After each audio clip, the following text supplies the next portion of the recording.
मुंशी प्रेमचंद्र द्वारा रचित उपन्यास रंगभूमि अध्याय 26।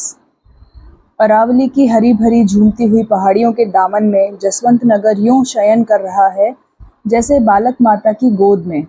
माता के स्तन से दूध की धारें प्रेमोद्गार से विकल उबलती मीठे स्वरों में गाती निकलती हैं और बालक के नन्हे से मुख में ना समाकर नीचे बह जाती हैं। प्रभात की स्वर्ण किरणों में नहाकर माता का स्नेह सुंदर गात निखर गया है और बालक भी अंचल से मुंह निकाल निकाल कर माता के स्नेह प्लावित मुख की ओर देखता है, ठुमकता है और मुस्कुराता है, पर माता बार बार उसे अंचल से ढक लेती है कि कहीं उसे नजर न लग जाए। सहसा तोप के छूटने की कर्ण कटु ध्वनि सुनाई दी। माता का हृदय कांप उठा, बालक गोद में चिमट गया। फिर वही भयंकर ध्वनि, माँ दहल उठी। बालक चिमट गया, फिर तो लगातार तोपें छूटने लगी। माता के मुख पर आशंका के बादल छा गए। आज रियासत के नए पॉलिटिकल एजेंट यहाँ आ रहे हैं, उन्हीं के अभिवादन में सलामियाँ उतारी जा रही हैं। मिस्टर क्लार्क और सोफिया को यहाँ आए 1 महीना गुजर गया। जागीरदारों की मुलाकातों, दावतों, नजरानों से इतना अवकाश ही न मिला कि आपस में कुछ बातचीत हो। सोफिया बार बार विनय सिंह का जिक्र करना चाहती, पर ना तो उसे मौका ही मिलता और ना यही सूझता कि कैसे वह जिक्र छेड़े। आखिर जब पूरा महीना खत्म हो गया तो एक दिन उसने क्लार्क से कहा, इन दावतों का तांता तो लगा ही रहेगा और बरसात बीती जा रही है, अब यहाँ जी नहीं लगता। जरा पहाड़ी प्रांतों की सैर करनी चाहिए, पहाड़ियों में खूब बहार होगी। क्लार्क भी सहमत हो गए। 1 सप्ताह से दोनों रियासतों की सैर कर रहे हैं। रियासत के दीवान सरदार नीलकंठ राव भी साथ हैं। जहाँ ये लोग पहुँचते हैं बड़ी धूमधाम से उनका स्वागत होता है। सलामियाँ उतारी जाती हैं, मान पत्र मिलते हैं, मुख्य स्थानों की सैर कराई जाती है, पाठशालाओं, चिकित्सालयों और अन्य सार्वजनिक संस्थानों का निरीक्षण किया जाता है। सोफिया को जेलखानों के निरीक्षण का बहुत शौक है। वह बड़े ध्यान से कैदियों को, उनके भोजनालयों को, जेल के नियमों को देखती है और कैदखानों के सुधार के लिए कर्मचारियों से विशेष आग्रह करती है। आज तक कभी इन अभागों की ओर किसी एजेंट ने ध्यान न दिया था। उनकी दशा शोचनीय थी। मनुष्यों से ऐसा व्यवहार किया जाता था जिसकी कल्पना से ही रोमांच हो जाता है, पर सोफिया के अविरल प्रयत्न से उनकी दशा सुधरने लगी है। आज जसवंत नगर के मेजबानों को सेवा सत्कार का सौभाग्य प्राप्त हुआ है और सारा कस्बा अर्थात वहाँ के राज कर्मचारी पगड़ियाँ बांधे इधर उधर दौड़ते फिरते हैं। किसी के होश हवास ठिकाने नहीं है, जैसे नींद में किसी ने भेड़ियों का स्वप्न देखा हो। बाजार कर्मचारियों ने सुसज्जित कराए हैं। जेल के कैदियों और शहर के चौकीदारों ने कुलियों और मजदूरों का काम किया है। बस्ती का कोई प्राणी बिना अपना परिचय दिए हुए सड़कों पर नहीं आने पाता। नगर के किसी मनुष्य ने इस स्वागत में भाग नहीं लिया है और रियासत ने उनकी उदासीनता का यह उत्तर दिया है। सड़कों के दोनों तरफ सशस्त्र सिपाहियों की शफें खड़ी कर दी गई हैं कि प्रजा की अशांति का कोई चिन्ह भी ना नजर आने पाए। सभाएं करने की मनाही कर दी गई है। संध्या हो गई थी, जुलूस निकला। पैदल और सवार आगे आगे थे। फौजी बाजे बज रहे थे। सड़कों पर रोशनी हो रही थी, पर मकानों में छतों पर अंधकार छाया हुआ था। फूलों की वर्षा हो रही थी, पर छतों से नहीं, सिपाहियों के हाथों से। सोफी सब कुछ समझती थी, पर क्लार्क की आंखों पर पर्दा सा पड़ा हुआ था। असीम ऐश्वर्य ने उनकी बुद्धि को भ्रांत कर दिया है। कर्मचारी सब कुछ कर सकते हैं, पर भक्ति पर उनका वश नहीं होता। नगर में कहीं आनंदोत्साह का चिन्ह नहीं है।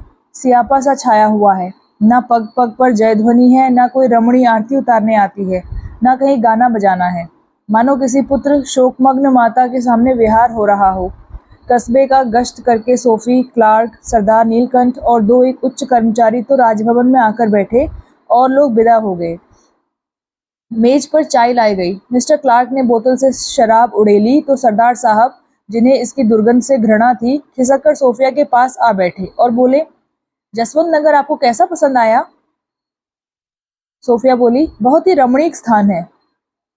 पहाड़ियों का दृश्य अत्यंत मनोहर है। शायद कश्मीर के सिवा ऐसी प्राकृतिक शोभा और कहीं ना होगी। नगर की सफाई से चित्त प्रसन्न हो गया। मेरा तो जी चाहता है यहाँ कुछ दिनों रहूं। नीलकंठ डरे। 1-2 दिन तो पुलिस और सेना के बल से नगर को शांत रखा जा सकता है, पर महीने 2 महीने किसी तरह नहीं। असंभव है। कहीं ये लोग यहाँ जम गए तो नगर की यथार्थ स्थिति अवश्य ही प्रकट हो जाएगी। न जाने उसका क्या परिणाम हो। बोले, यहाँ की बाह्य छटा के धोखे में ना आइए।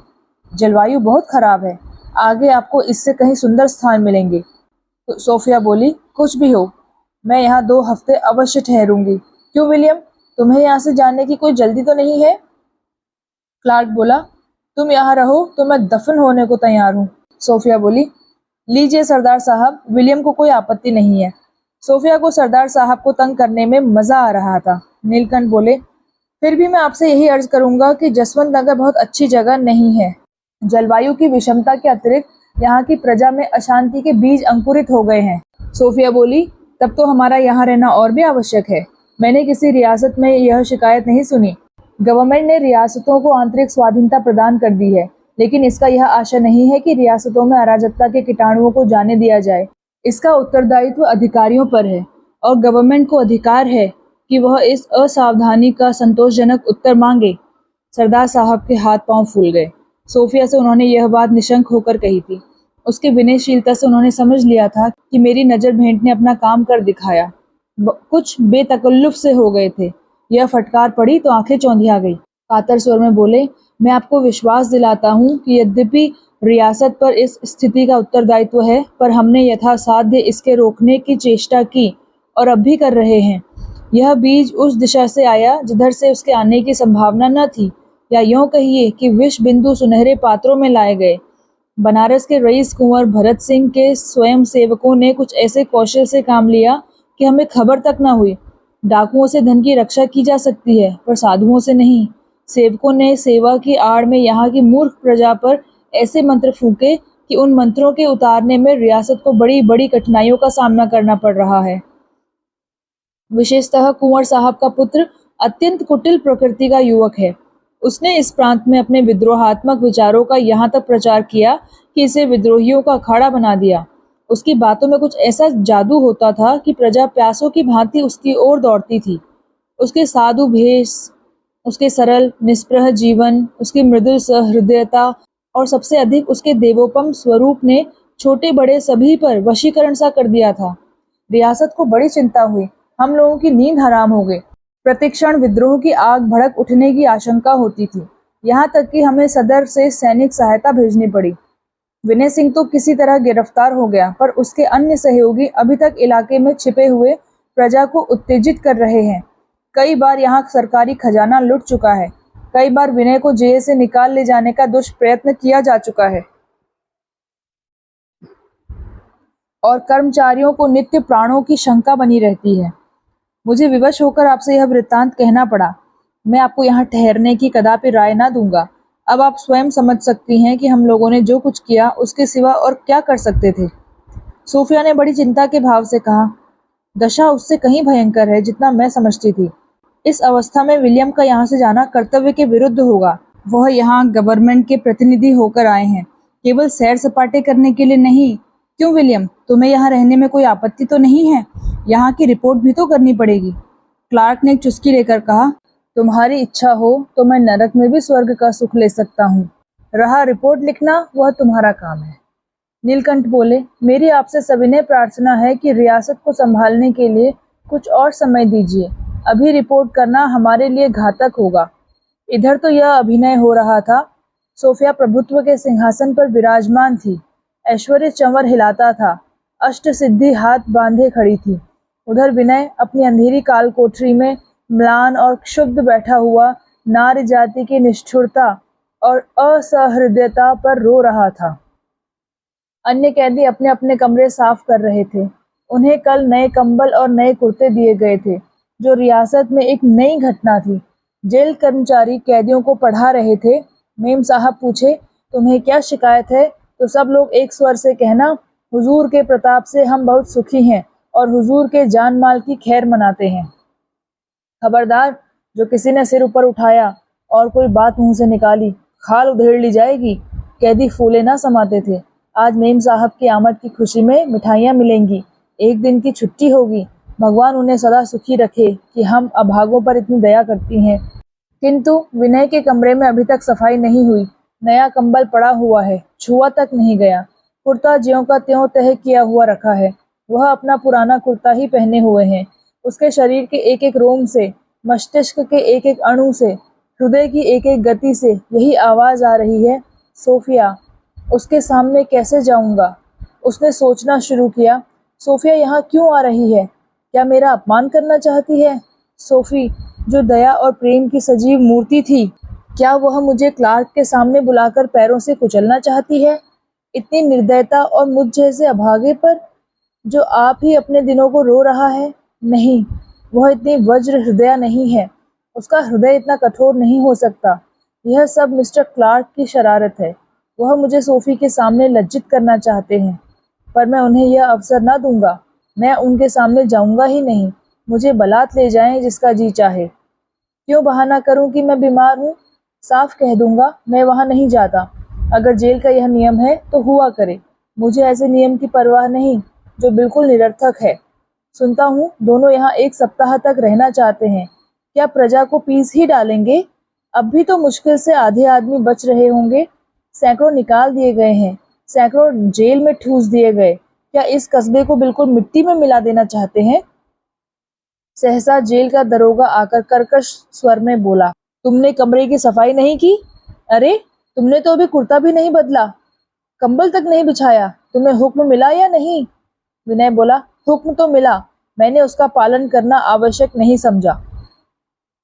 दरोगा ने और गर्म होकर कहा, इसका यही नतीजा होगा कि तुम्हारे साथ भी और कैदियों का सा सलूक किया जाए। हम तुम्हारे साथ अब तक शराफत का बर्ताव करते आए हैं, इसलिए कि तुम एक प्रतिष्ठित रईस के लड़के हो और यहाँ विदेश में आ पड़े हो, पर मैं शरारत नहीं बर्दाश्त कर सकता। विनय बोला, यह बतलाइए कि मुझे पॉलिटिकल एजेंट के सामने तो न जाना पड़ेगा। दारोगा बोला, और यह कंबल और कुर्ता किस लिए दिया गया है? कभी और भी किसी ने यहाँ नया कंबल पाया है? तुम लोगों के तो भागे खुल गए। विनय बोला, अगर आप मुझ पर इतनी रियायत करें कि मुझे साहब के सामने जाने पर मजबूर ना करें, तो मैं आपका हुक्म मानने को तैयार हूँ। दारोगा बोला, कैसी बेसिर पैर की बातें करते हो जी? मेरा कोई अख्तियार है? तुम्हें जाना पड़ेगा। विनय ने बड़ी नम्रता से कहा, मैं आपका यह एहसान कभी ना भूलूंगा। किसी दूसरे अवसर पर दारोगा जी शायद जामे से बाहर हो जाते, पर आज कैदियों को खुश रखना जरूरी था। बोले, मगर भाई, यह रियायत करना मेरी शक्ति से बाहर है। मुझ पर ना जाने क्या आफत आ जाए। सरदार साहब मुझे कच्चा ही खा जाएंगे। मेम साहब को जेलों को देखने की धुन है। बड़े साहब तो कर्मचारियों के दुश्मन हैं। मेम साहब उनसे भी बढ़ चढ़ कर है। सच पूछो तो जो कुछ है वह मेम साहब ही हैं। साहब तो उनके इशारों के गुलाम हैं। कहीं वह बिगड़ गई तो तुम्हारी मियाद तो दूनी हो ही जाएगी, हम भी पिस जाएंगे। विनय बोला, मालूम होता है मेम साहब का बड़ा दबाव है। दारोगा बोला, दबाव? अजी यह कहो कि मेम साहब ही पॉलिटिकल एजेंट हैं। साहब तो केवल हस्ताक्षर करने भर को हैं। नजर भेंट सब मेम साहब के ही हाथों में जाती है। विनय बोला, आप मेरे साथ इतनी रियायत कीजिए कि मुझे उनके सामने जाने के लिए मजबूर ना कीजिए। इतने कैदियों में एक आदमी की कमी जान ही ना पड़ेगी। हाँ, अगर वह मुझे नाम लेकर बुलाएंगी तो मैं चला जाऊंगा। दरोगा बोला, सरदार साहब मुझे जिंदा निगल जाएंगे।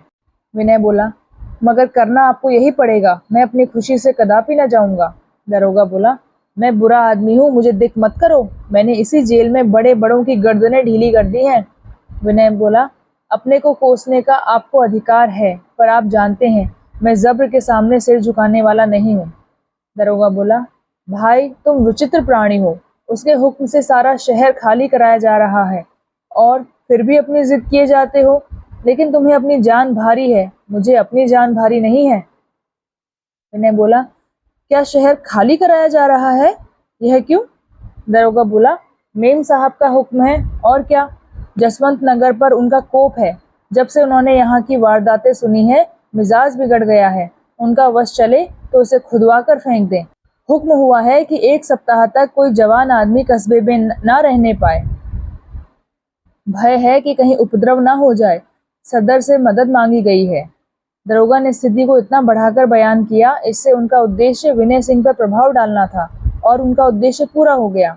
विनय सिंह को चिंता हुई कि कहीं मेरी अवज्ञा से क्रुद्ध होकर अधिकारियों ने मुझ पर और भी अत्याचार करने शुरू किए और जनता को यह खबर मिली तो वह बिगड़ खड़ी होगी और उस दशा में मैं उन हत्याओं के पाप का भागी ठहरूंगा।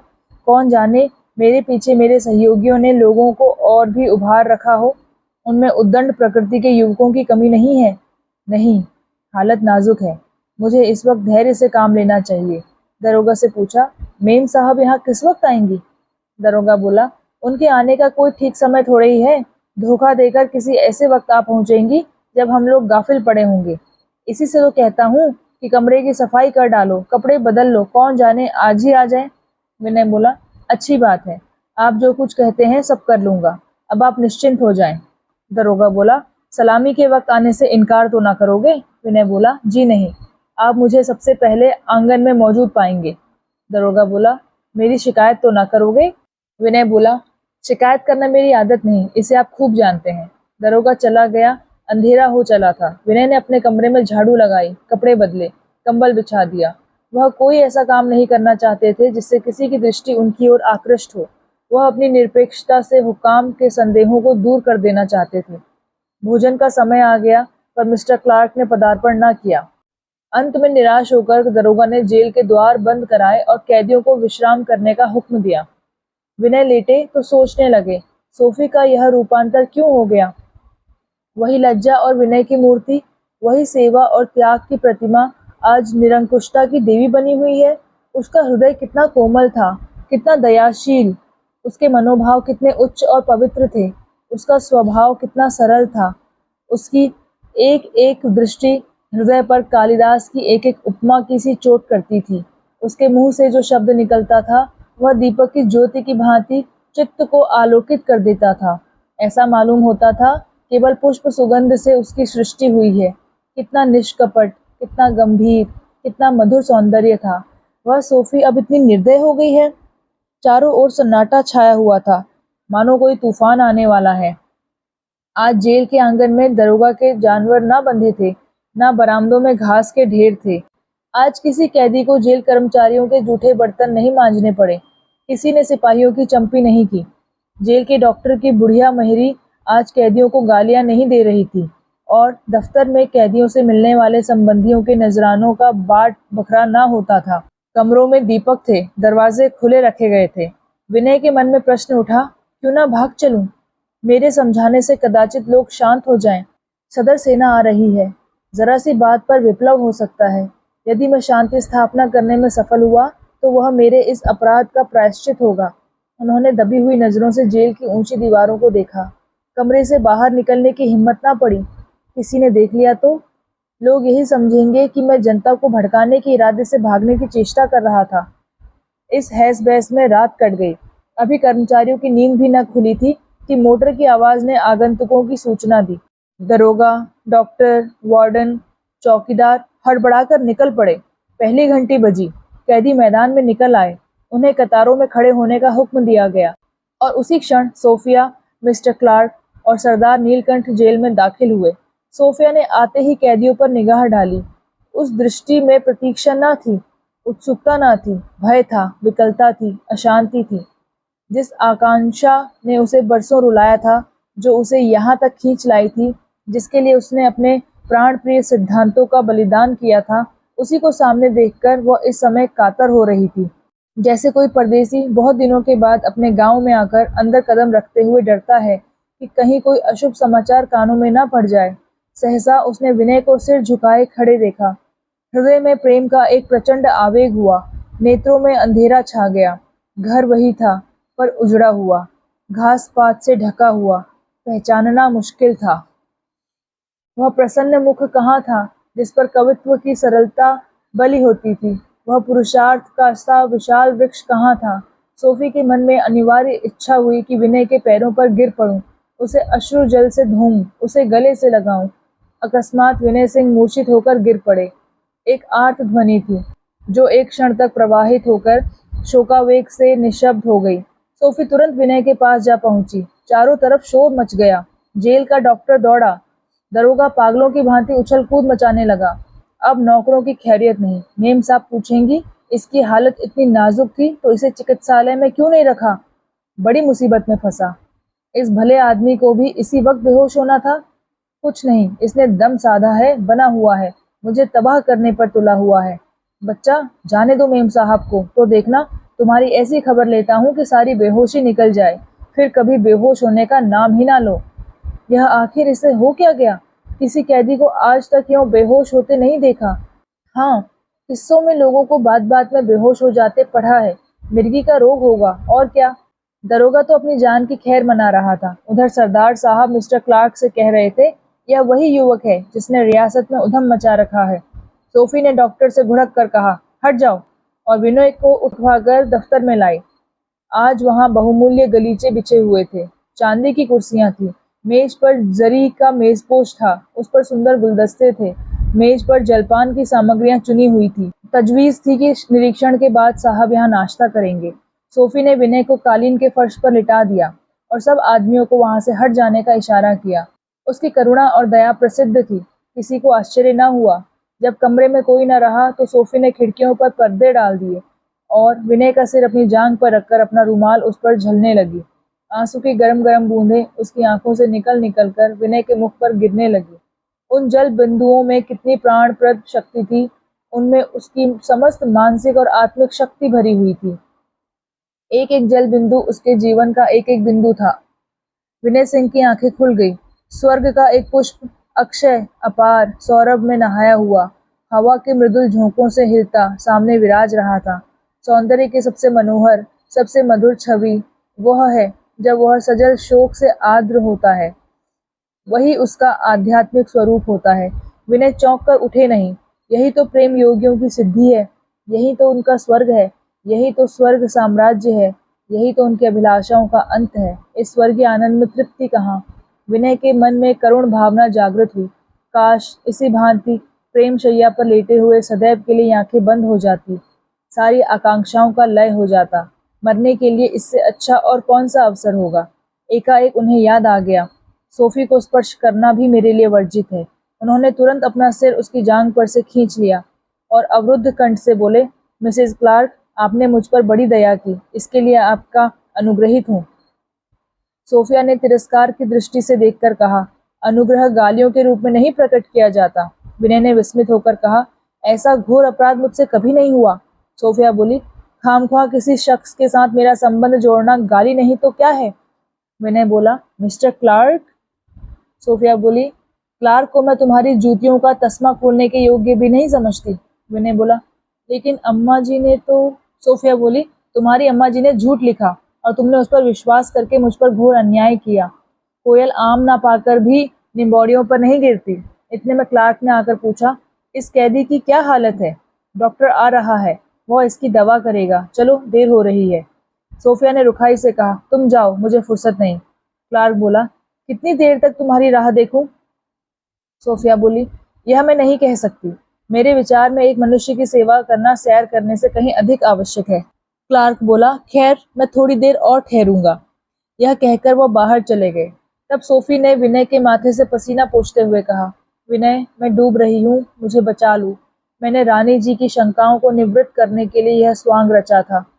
विनय ने अविश्वास सूचक भाव से कहा, तुम यहाँ क्लार्क के साथ क्यों आई और उनके साथ कैसे रहती हो। सोफिया का मुखमंडल लज्जा से आरक्त हो गया। बोली, विनय, यह मत पूछो, मगर मैं ईश्वर को साक्षी मानकर कहती हूँ, मैंने जो कुछ किया तुम्हारे लिए किया। तुम्हें इस कैद से निकालने के लिए मुझे इसके सिवा और कोई उपाय न सूझा। मैंने क्लार्क को प्रमाद में डाल रखा है। तुम्हारे ही लिए मैंने यह कपट वेश धारण किया है। अगर तुम इस वक्त कहो, सोफी तू मेरे साथ जेल में रहे, तो मैं यहाँ आकर तुम्हारे साथ रहूंगी। अगर तुम मेरा हाथ पकड़कर कहो, तू मेरे साथ चल, तो आज ही तुम्हारे साथ चलूंगी। मैंने तुम्हारा दामन पकड़ लिया है और अब उसे किसी तरह नहीं छोड़ सकती, चाहे तुम ठुकरा ही क्यों ना दो। मैंने आत्मसम्मान तक तुम्हें समर्पित कर दिया है। विनय, यह ईश्वरीय विधान है, यह उसकी ही प्रेरणा है, नहीं तो इतना अपमान और उपहास सहकर तुम मुझे जिंदा ना पाते। विनय ने सोफी के दिल की थाह लेने के लिए कहा, अगर यह ईश्वरीय विधान है तो उसने हमारे और तुम्हारे बीच में यह दीवार क्यों खड़ी कर दी है। सोफिया बोली, यह दीवार ईश्वर ने नहीं खड़ी की, आदमियों ने खड़ी की है। विनय बोला, कितनी मजबूत है। सोफिया बोली, हाँ, मगर दुर्भेद्य नहीं। विनय बोला, तुम इसे तोड़ सकोगी। सोफिया बोली, इसी क्षण, तुम्हारी आंखों के एक इशारे पर। कोई समय था जब मैं उस दीवार को ईश्वरकृत समझती थी और उसका सम्मान करती थी, पर अब उसका यथार्थ स्वरूप देख चुकी। प्रेम इन बाधाओं की परवाह नहीं करता। यह दैहिक संबंध नहीं, आत्मिक संबंध है। विनय ने सोफी का हाथ अपने हाथ में लिया और उसकी ओर प्रेम विह्वल नेत्रों से देखकर बोले, तो आज से तुम मेरी हो और मैं तुम्हारा हूँ। सोफी का मस्तक विनय के हृदय स्थल पर झुक गया। नेत्रों से जल वर्षा होने लगी, जैसे काले बादल धरती पर झुककर एक क्षण में उसे तृप्त कर देते हैं। उसके मुख से एक शब्द भी ना निकला, मौन रह गई। शोक की सीमा कंठावरोध है, पर शुष्क और दाहयुक्त आनंद की सीमा भी कंठावरोध है, पर आर्द्र और शीतल। सोफी को अब अपने एक-एक अंग में, नाड़ियों की एक-एक गति में आंतरिक शक्ति का अनुभव हो रहा था। नौका ने कर्णधार का सहारा पा लिया था। अब उसका लक्ष्य निश्चित था। वह अब हवा के झोंकों या लहरों के प्रवाह के साथ डामाडोल न होगी, वरन सुव्यवस्थित रूप से अपने पथ पर चलेगी। विनय भी दोनों पर खोले हुए आनंद के आकाश में उड़ रहे थे। विनय भी दोनों पर खोले हुए आनंद के आकाश में उड़ रहे थे। वहां की वायु में सुगंध थी, प्रकाश में प्राण। किसी ऐसी वस्तु का अस्तित्व न था जो देखने में अप्रिय, सुनने में कटु, छूने में कठोर और स्वाद में कड़वी हो। वहां के फूलों में कांटे न थे, सूर्य में इतनी उष्णता न थी, जमीन पर व्याधियां न थी, दरिद्रता न थी, चिंता न थी, कलह न था। एक व्यापक शांति का साम्राज्य था। सोफिया इस साम्राज्य की रानी थी और वह स्वयं उसके प्रेम सरोवर में विहार कर रहे थे। इस सुख स्वप्न के सामने यह त्याग और तप का जीवन कितना नीरस, कितना निराशाजनक था। यह अंधेरी कोठरी कितनी भयंकर। सहसा क्लार्क ने फिर आकर कहा, डार्लिंग, अब विलंब ना करो, बहुत देर हो रही है। सरदार साहब आग्रह कर रहे हैं। डॉक्टर इस रोगी की खबर लेगा। सोफी उठ खड़ी हुई और विनय की ओर से मुंह फेरकर करुण कंपित स्वर में बोली, घबराना नहीं, मैं कल फिर आऊंगी। विनय को ऐसा जान पड़ा मानो नाड़ियों में रक्त सूखा जा रहा है। वह मर्माहत पक्षी की भांति पड़े रहे। सोफी द्वार तक आई, फिर रुमाल लेने के बहाने लौटकर विनय के कान में बोली, मैं कल फिर आऊंगी और तब हम दोनों यहाँ से चले जाएंगे। मैं तुम्हारी तरफ से सरदार नीलकंठ से कह दूंगी कि वह क्षमा मांगते हैं। सोफी के चले जाने के बाद भी ये आतुर, उत्सुक, प्रेम में डूबे हुए शब्द किसी मधुर संगीत के अंतिम स्वरों की भांति विनय के कानों में गूंजते रहे, किंतु वह शीघ्र ही इहलोक में आने के लिए विवश हुआ।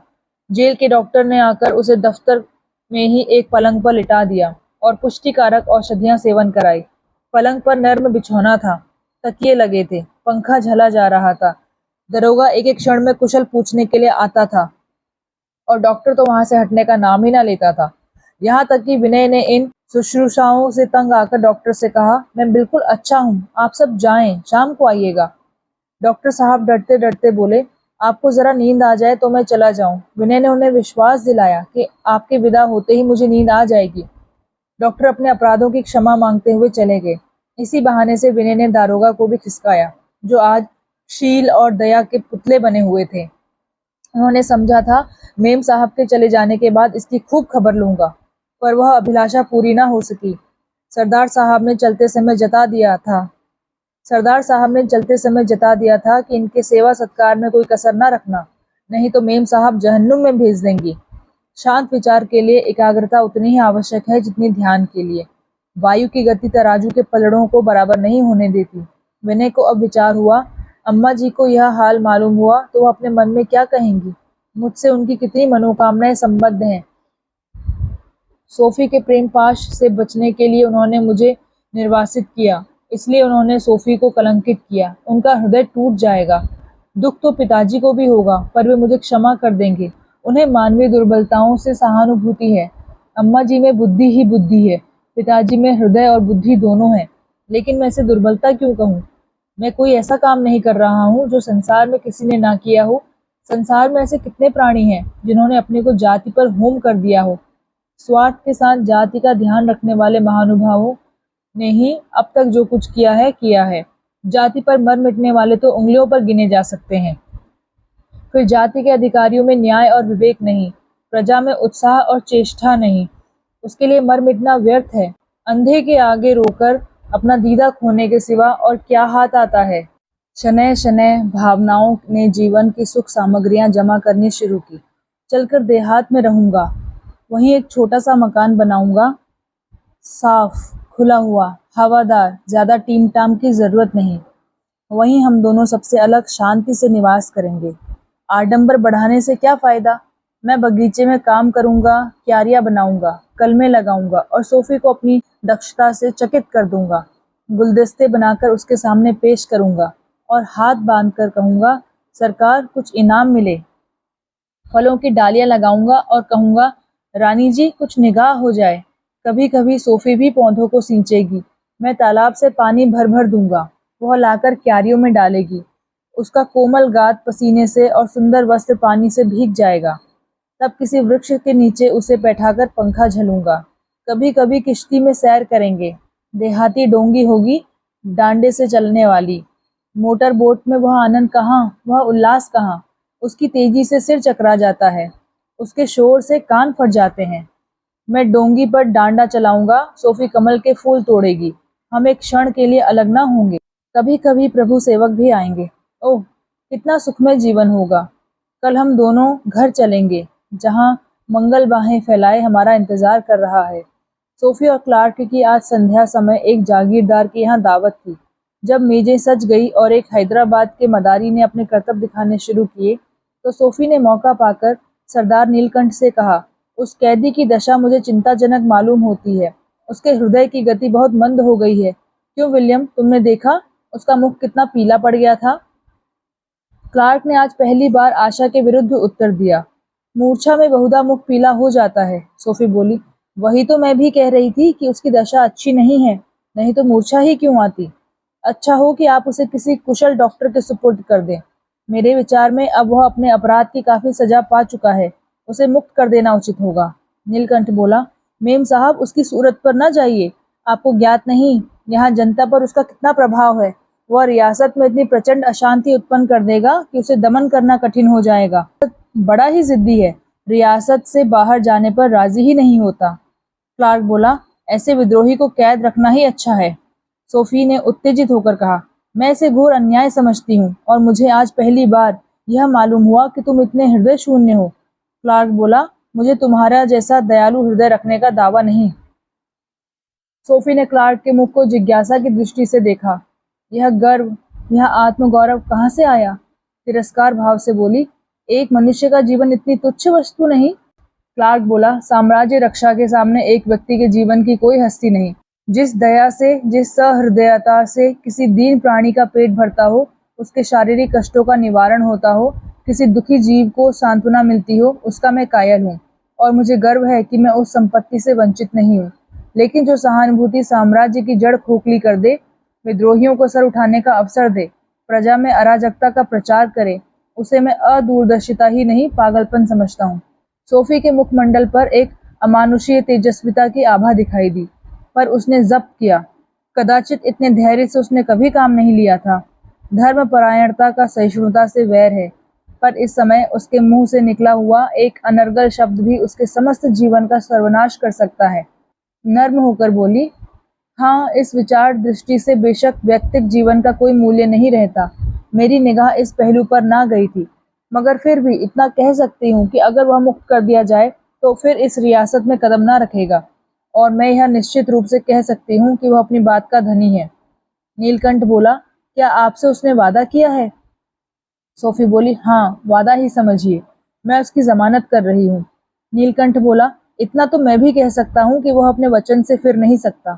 क्लार्क बोला, जब तक उसका लिखित प्रार्थना पत्र मेरे सामने न आए, मैं इस विषय में कुछ नहीं कर सकता। नीलकंठ बोला, हाँ, यह तो परमावश्यक ही है। सोफी बोली, प्रार्थना पत्र का विषय क्या होगा? क्लार्क बोला, सबसे पहले वह अपना अपराध स्वीकार करे और अपनी राजभक्ति का विश्वास दिलाने के बाद हलफ लेकर कहे कि इस रियासत में फिर कदम ना रखूंगा। उसके साथ जमानत भी होनी चाहिए, या तो नकद रुपए हो या प्रतिष्ठित आदमियों की जमानत। तुम्हारी जमानत का मेरी दृष्टि में कितना ही महत्व हो, ज़ाब्ते में उसका कुछ मूल्य नहीं। दावत के बाद सोफी राजभवन में आई तो सोचने लगी, यह समस्या कैसे हल हो। यों तो मैं विनय की मिन्नत समाजत करूं तो वह रियासत से चले जाने पर राजी हो जाएंगे, लेकिन कदाचित वह लिखित प्रतिज्ञा ना करेंगे। अगर किसी भांति मैंने रोध होकर उन्हें इस बात पर राजी कर लिया तो यहाँ कौन प्रतिष्ठित आदमी उनकी जमानत करेगा? हाँ, उनके घर से नकद रुपए आ सकते हैं, पर रानी साहब कभी इसे मंजूर ना करेंगी। विनय को कितने ही कष्ट सहने पड़े, उन्हें इस पर दया ना आएगी। मजा तो तब है कि लिखित प्रार्थना पत्र और जमानत की कोई शर्त ही ना रहे, वह अवैध रूप से मुक्त कर दिए जाएं। इसके सिवा कोई उपाय नहीं। राजभवन विद्युत प्रकाश से ज्योतिर्मय हो रहा था। भवन के बाहर चारों तरफ सावन की काली घटा थी और अथाह अंधकार।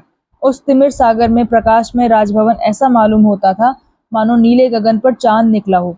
सोफी अपने सजे हुए कमरे में आईने के सामने बैठी हुई उन सिद्धियों को जगा रही है जिनकी शक्ति अपार है। आज उसने मुद्दत के बाद बालों में फूल गूंथे हैं, फिरोजी रेशम की साड़ी पहनी है और कलाइयों में कंगन धारण किए हैं।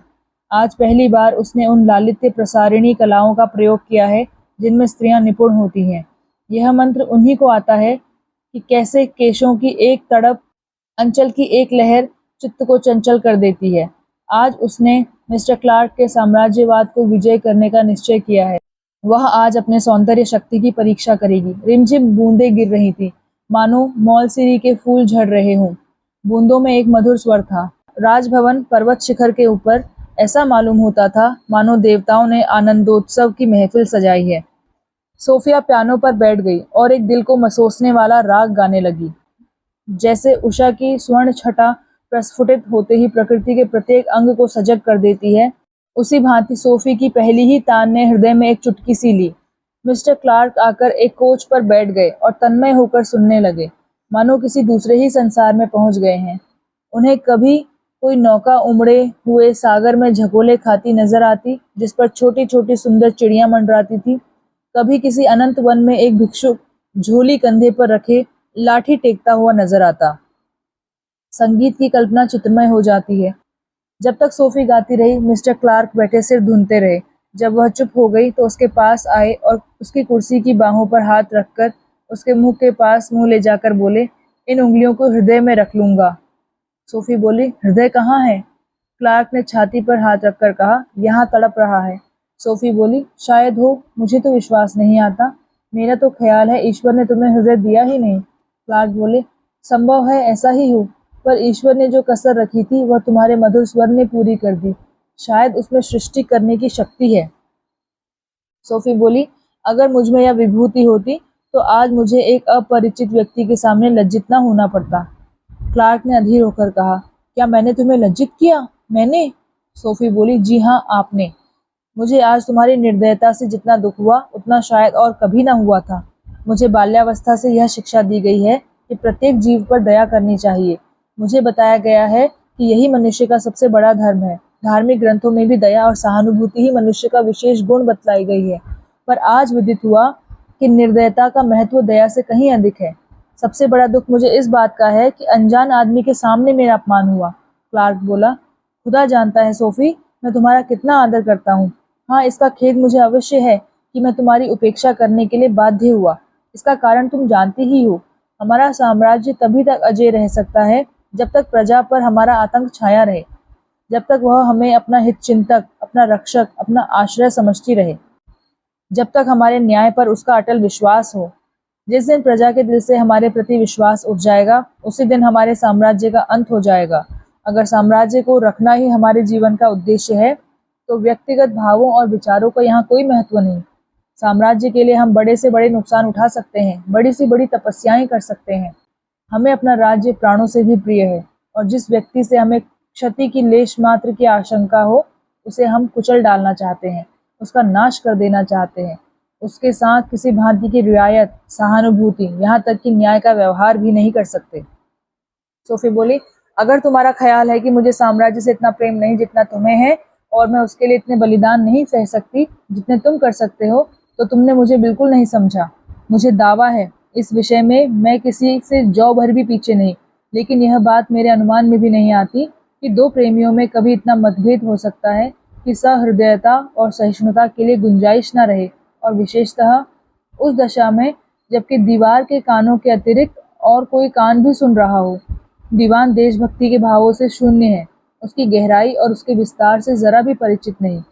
उसने तो यही समझा होगा कि जब इन दोनों में मेरे सम्मुख इतनी तकरार हो सकती है, तो घर पर न जाने क्या दशा होगी। शायद आज से उसके दिल से मेरा सम्मान उठ गया। उसने औरों से भी यह वृत्तांत कहा होगा। मेरी तो नाक सी कट गई। समझते हो मैं गा रही हूँ? यह गाना नहीं, रोना है। जब दाम्पत्य के द्वार पर यह दशा हो रही है, जहाँ फूलों से, हर्षनादों से, प्रेमालिंगनों से, मृदुल हास्य से मेरा अभिवादन होना चाहिए था, तो मैं अंदर कदम रखने का कैसे साहस कर सकती हूँ। तुमने मेरे हृदय के टुकड़े टुकड़े कर दिए। शायद तुम मुझे सेंटिमेंटल समझ रहे होंगे, पर अपने चरित्र को मिटा देना मेरे वश की बात नहीं। मैं अपने को धन्यवाद देती हूँ कि मैंने विवाह के विषय में इतनी दूरदृष्टि से काम लिया। यह कहते कहते सोफी की आंखों से टप टप आंसू गिरने लगे। शोकाभिनय में भी बहुधा यथार्थ शोक की वेदना होने लगती है। मिस्टर क्लार्क खेद और असमर्थता का राग अलापने लगे, पर न उपयुक्त शब्द ही मिलते थे न विचार। अश्रु प्रवाह तर्क और शब्द योजना के लिए निकलने का कोई मार्ग नहीं छोड़ता। बड़ी मुश्किल से उन्होंने कहा, सोफी, मुझे क्षमा करो। वास्तव में मैं ना समझता था कि इस जरा सी बात से तुम्हें इतनी मानसिक पीड़ा होगी। सोफी बोली, इसकी मुझे कोई शिकायत नहीं। तुम मेरे गुलाम नहीं हो कि मेरे इशारों पर नाचो। मुझ में वो गुण नहीं जो पुरुषों का हृदय खींच लेते हैं। ना वह रूप है, ना वह छवि है, ना वह उद्दीपन कला। नखरे करना नहीं जानती, कोप भवन में बैठना नहीं जानती। दुख केवल इस बात का है कि उस आदमी ने तो मेरे एक इशारे पर मेरी बात मान ली, और तुम इतना अनुनय विनय करने पर भी इनकार करते जाते हो। वह भी सिद्धांतवादी मनुष्य है। अधिकारियों की यंत्रणाएं सही, अपमान सहा, कारागार की अंधेरी कोठरी में कैद होना स्वीकार किया, पर अपने वचन पर सुदृढ़ रहा। इससे कोई मतलब नहीं कि उसकी टेक जा थी या बेजा। वह उसे जा समझता था। वह जिस बात को न्याय समझता था, उससे भय या लोभ या दंड उसे विचलित नहीं कर सके। लेकिन जब मैंने नरमी के साथ उसे समझाया कि तुम्हारी दशा चिंताजनक है, तो उसके मुख से ये करुण शब्द निकले, मेम साहब, जान की तो परवाह नहीं, अपने मित्रों और सहयोगियों की दृष्टि में पतित होकर जिंदा रहना श्रेय की बात नहीं, लेकिन आपकी बात नहीं टालना चाहता। आपके शब्दों में कठोरता नहीं, सहृदयता है, और मैं अभी तक भाव विहीन नहीं हुआ हूँ। मगर तुम्हारे ऊपर मेरा कोई मंत्र ना चला। शायद तुम उससे बड़े सिद्धांतवादी हो, हालांकि अभी इसकी परीक्षा नहीं हुई। खैर, मैं तुम्हारे सिद्धांतों से सौतिया डाह नहीं करना चाहती। मेरी सवारी का प्रबंध कर दो, मैं कल ही चली जाऊंगी, और फिर अपनी नादानियों से तुम्हारे मार्ग का कंटक बनने न आऊंगी। मिस्टर क्लार्क ने घोर आत्मवेदना के साथ कहा, डार्लिंग, तुम नहीं जानती यह कितना भयंकर आदमी है। हम क्रांति से, षड्यंत्रों से, संग्राम से इतना नहीं डरते जितना इस भांति के धैर्य और धुन से। मैं भी मनुष्य हूँ सोफी, यद्यपि इस समय मेरे मुंह से यह दावा समायोचित नहीं, पर कम से कम उस पवित्र आत्मा के नाम पर जिसका मैं अत्यंत दीन भक्त हूँ, मुझे यह कहने का अधिकार है। मैं उस युवक का हृदय से सम्मान करता हूँ, उसके दृढ़ संकल्प की, उसके साहस की, उसकी सत्यवादिता की दिल से प्रशंसा करता हूँ। जानता हूँ वह एक ऐश्वर्यशाली पिता का पुत्र है और राजकुमारों की भांति आनंद भोग में मग्न रह सकता है, पर उसके ये ही सद्गुण हैं जिन्होंने उसे इतना अजेय बना रखा है। एक सेना का मुकाबला करना इतना कठिन नहीं जितना ऐसे गिने गिनाए व्रतधारियों का, जिन्हें संसार में कोई भय नहीं है। मेरा जाति धर्म मेरे हाथ बांधे हुए है। सोफी को ज्ञात हो गया कि मेरी धमकी सर्वथा निष्फल नहीं हुई। विवशता का शब्द जबान पर, खेद का भाव मन में आया, और अनुमति की पहली मंजिल पूरी हुई। उसे यह भी ज्ञात हुआ कि इस समय मेरे हाव भाव का इतना असर नहीं हो सकता जितना बलपूर्ण आग्रह था। सिद्धांतवादी मनुष्य हाव भाव का प्रतिकार करने के लिए अपना दिल मजबूत कर सकता है। वह अपने अंतःकरण के सामने अपनी दुर्बलता स्वीकार नहीं कर सकता, लेकिन दुराग्रह के मुकाबले में वह निष्क्रिय हो जाता है। तब उसकी एक नहीं चलती। सोफी ने कटाक्ष करते हुए कहा, अगर तुम्हारा जातीय कर्तव्य तुम्हें प्यारा है तो मुझे भी आत्मसम्मान प्यारा है। स्वदेश की अभी तक किसी ने व्याख्या नहीं की, पर नारियों की मान रक्षा उसका प्रधान अंग है और होनी चाहिए। इससे तुम इनकार नहीं कर सकते। यह कहकर वह स्वामिनी भाव से मेज के पास गई और एक डाकेट का पत्र निकाला, जिस पर एजेंट आज्ञा पत्र लिखा करता था। क्लार्क बोला, क्या करती हो सोफी, खुदा के लिए जिद मत करो। सोफी बोली, जेल के दारोगा के नाम हुक्म लिखूंगी। यह कहकर वह टाइपराइटर पर बैठ गई। क्लार्क बोला, यह अनर्थ ना करो सोफी, गजब हो जाएगा। सोफी बोली, मैं गजब से क्या, प्रलय से भी नहीं डरती। सोफी ने एक एक शब्द का उच्चारण करते हुए आज्ञा पत्र टाइप किया। उसने एक जगह जानबूझकर एक अनुपयुक्त शब्द टाइप कर दिया, जिसे एक सरकारी पत्र में ना आना चाहिए। क्लार्क ने टोका, यह शब्द मत रखो। सोफी बोली, क्यों, धन्यवाद ना दूं? क्लार्क बोला, आज्ञा पत्र में धन्यवाद का क्या जिक्र, कोई निजी थोड़ी ही है। सोफी बोली, हाँ ठीक है, यह शब्द निकाले देती हूँ, नीचे क्या लिखूं? क्लार्क बोला, नीचे कुछ लिखने की जरूरत नहीं, केवल मेरा हस्ताक्षर होगा। सोफी ने संपूर्ण आज्ञा पत्र पढ़कर सुनाया। क्लार्क बोला, प्रिय, यह तुम बुरा कर रही हो। सोफी बोली, कोई परवाह नहीं, मैं बुरा ही करना चाहती हूँ। हस्ताक्षर भी टाइप कर दूं? नहीं, यह मुहर किए देती हूँ। क्लार्क बोला, जो चाहे करो, जब तुम्हें अपनी जिद के आगे कुछ भला बुरा नहीं सोचता तो क्या कहूँ? सोफी बोली, कहीं और तो इसकी नकल ना होगी? क्लार्क बोला, मैं कुछ नहीं जानता। यह कहकर मिस्टर क्लार्क अपने शयन कक्ष की ओर जाने लगे। सोफी ने कहा, आज इतनी जल्दी नींद आ गई? क्लार्क बोला, हाँ, थक गया हूँ, अब सोऊंगा। तुम्हारे इस पत्र से रियासत में तहलका पड़ जाएगा। सोफी बोली, अगर तुम्हें इतना भय है तो मैं इस पत्र को फाड़े डालती हूँ। इतना नहीं गुदगुदाना चाहती कि हंसी के बदले रोना आ जाए। बैठते हो या देखो, यह लिफाफा फाड़ती हूँ। क्लार्क कुर्सी पर उदासीन भाव से बैठ गए और बोले, लो बैठ गया, क्या कहती हो? सोफी बोली, कहती कुछ नहीं हूँ, धन्यवाद का गीत सुनते जाओ। क्लार्क बोला, धन्यवाद की जरूरत नहीं। सोफी ने फिर गाना शुरू किया और क्लार्क चुपचाप बैठे सुनते रहे। उनके मुख पर करुण प्रेमाकांक्षा झलक रही थी। यह परख और परीक्षा कब तक? इस क्रीड़ा का कोई अंत भी है? इस आकांक्षा ने उन्हें साम्राज्य की चिंता से मुक्त कर दिया।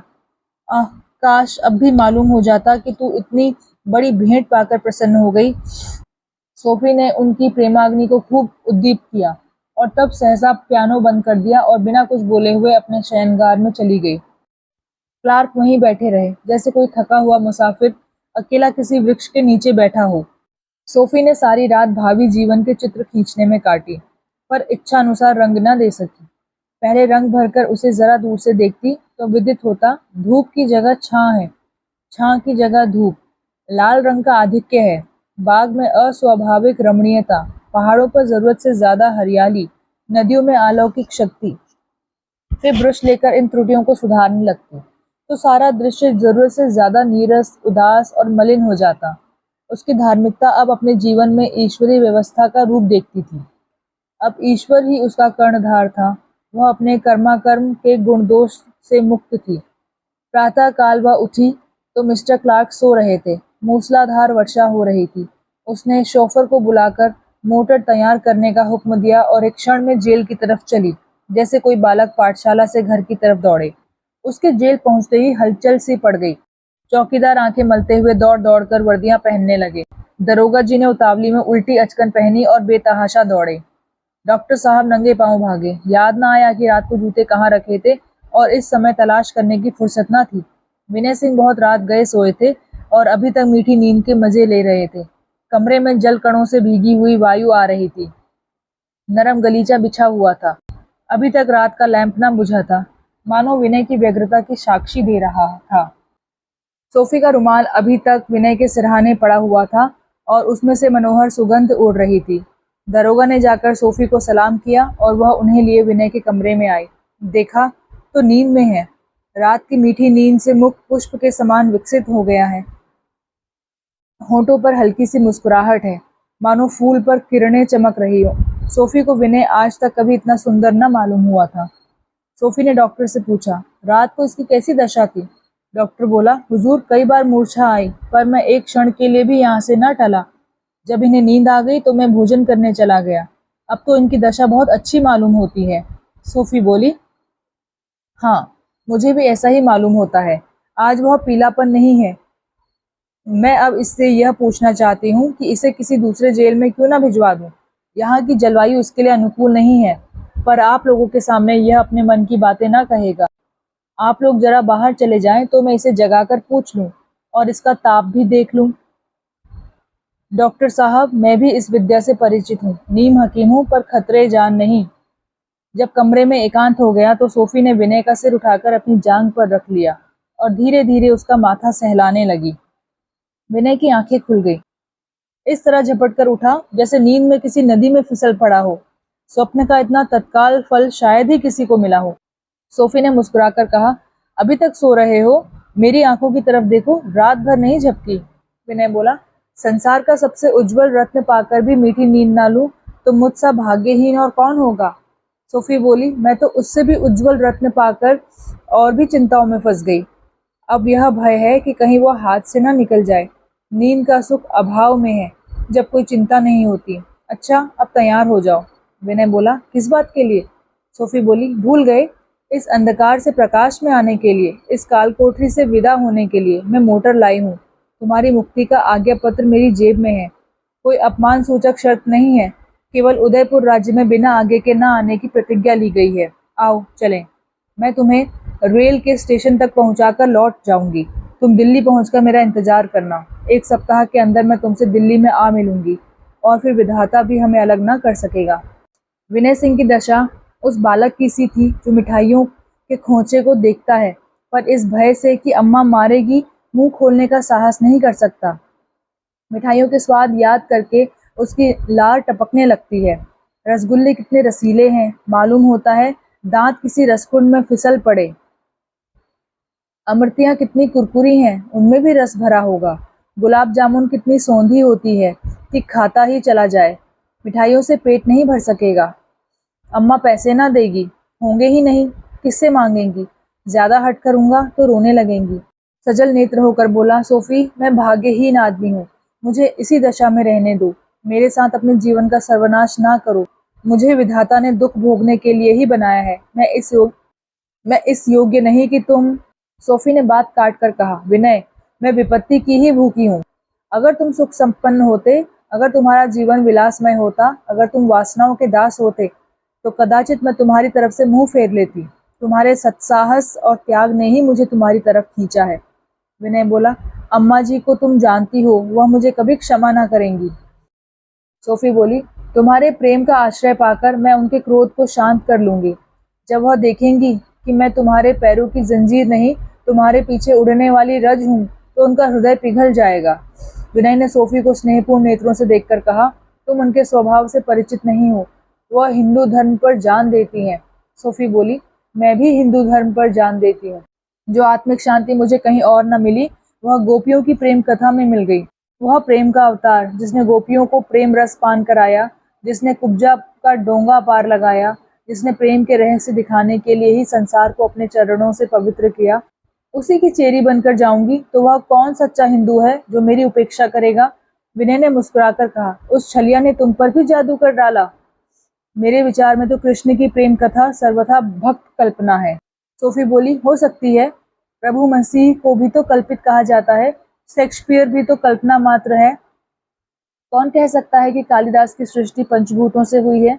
लेकिन इन पुरुषों के कल्पित होते हुए भी हम उनकी पवित्र कीर्ति के भक्त हैं और वास्तविक पुरुषों की कीर्ति से अधिक, शायद इसलिए कि उनकी रचना स्थूल परमाणु से नहीं, सूक्ष्म कल्पना से हुई है। ये व्यक्तियों के नाम हो ना हो, पर आदर्शों के नाम अवश्य हैं। इनमें से प्रत्येक पुरुष मानवीय जीवन का एक एक आदर्श है।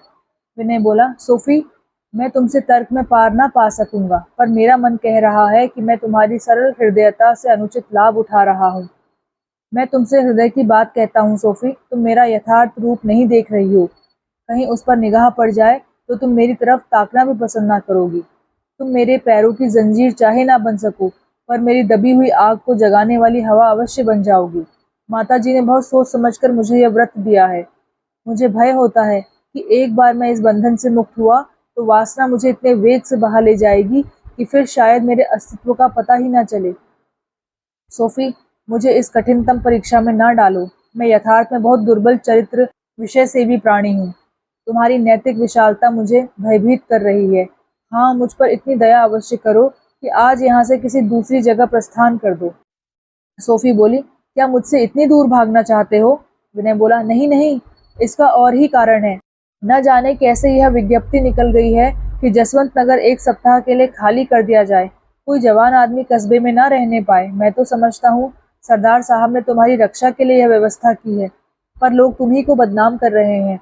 सोफी और क्लार्क का परस्पर तर्क वितर्क सुनकर सरदार नीलकंठ ने तत्काल यह हुक्म जारी कर दिया था। उन्हें निश्चय था कि मेम साहब के सामने साहब की एक ना चलेगी और विनय को छोड़ना पड़ेगा, इसलिए पहले से ही शांति रक्षा का उपाय करना आवश्यक था। सोफी ने विस्मित होकर पूछा, क्या ऐसा हुक्म दिया गया है? विनय बोला, हाँ, मुझे खबर मिली है, कोई चपरासी कहता था। सोफी बोली, मुझे जरा भी खबर नहीं। मैं अभी जाकर पता लगाती हूँ और इस हुक्म को मनसूख करा देती हूँ। ऐसी ज्यादती रियासतों के सिवा और कहीं नहीं हो सकती। यह सब तो हो जाएगा, पर तुम्हें अभी मेरे साथ चलना पड़ेगा। विनय बोला, नहीं सोफी, मुझे क्षमा करो। दूर का सुनहरा दृश्य समीप आकर बालू का मैदान हो जाता है। तुम मेरे लिए आदर्श हो। तुम्हारे प्रेम का आनंद मैं कल्पना द्वारा ही ले सकता हूँ। डरता हूँ कि तुम्हारी दृष्टि में गिर ना जाऊं। अपने को कहाँ तक गुप्त रखूंगा? तुम्हें पाकर मेरा जीवन नीरस हो जाएगा। मेरे लिए उद्योग और उपासना की कोई वस्तु न रह जाएगी। सोफी, मेरे मुंह से न जाने क्या क्या अनर्गल बातें निकल रही हैं। मुझे स्वयं संदेह हो रहा है कि मैं अपने होश में हूँ या नहीं। भिक्षुक राज सिंहासन पर बैठकर अस्थिर चित्त हो जाए तो कोई आश्चर्य नहीं। मुझे यहीं पड़ा रहने दो। मेरी तुमसे यही अंतिम प्रार्थना है कि मुझे भूल जाओ। सोफी बोली, मेरी स्मरण शक्ति इतनी शिथिल नहीं है। विनय बोला, कम से कम मुझे यहाँ से जाने के लिए विवश ना करो, क्योंकि मैंने निश्चय कर लिया है मैं यहाँ से न जाऊँगा।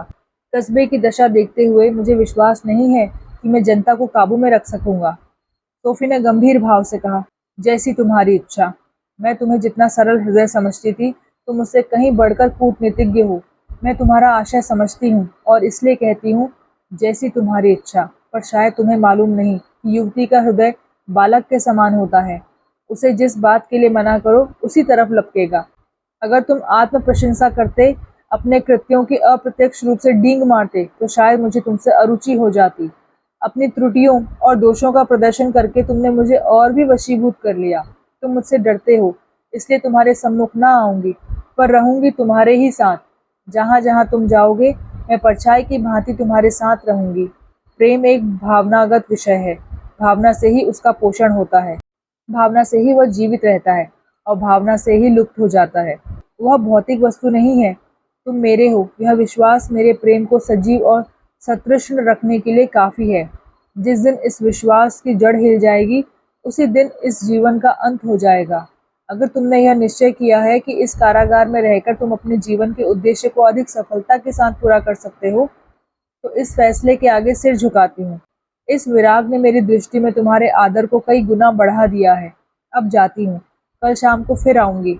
मैंने इस आज्ञा पत्र के लिए जितना त्रिया चरित्र खेला है, वह तुमसे बता दूं तो तुम आश्चर्य करोगे। तुम्हारी एक नहीं ने मेरे सारे प्रयास पर पानी फेर दिया। क्लार्क कहेगा, मैं कहता था वो राजी ना होगा, कदाचित व्यंग्य करे, पर कोई चिंता नहीं, कोई बहाना कर दूंगी। यह कहते कहते सोफी के सतृष्ण अधर विनय सिंह की तरफ झुके, पर वह कोई पैर फिसलने वाले मनुष्य की भांति गिरते गिरते संभल गई। धीरे से विनय सिंह का हाथ दबाया और द्वार की ओर चली, पर बाहर जाकर फिर लौट आई और अत्यंत दीन भाव से बोली, विनय, तुमसे एक बात पूछती हूँ। मुझे आशा है तुम साफ साफ बतला दोगे। मैं क्लार्क के साथ यहाँ आई, उसे कौशल किया, उसे झूठी आशाएं दिलाई और अब उसे मुगालते में डाले हुए हूँ। तुम इसे अनुचित तो नहीं समझते? तुम्हारी दृष्टि में मैं कलंकिनी तो नहीं हूँ? विनय के पास इसका एक ही संभावित उत्तर था।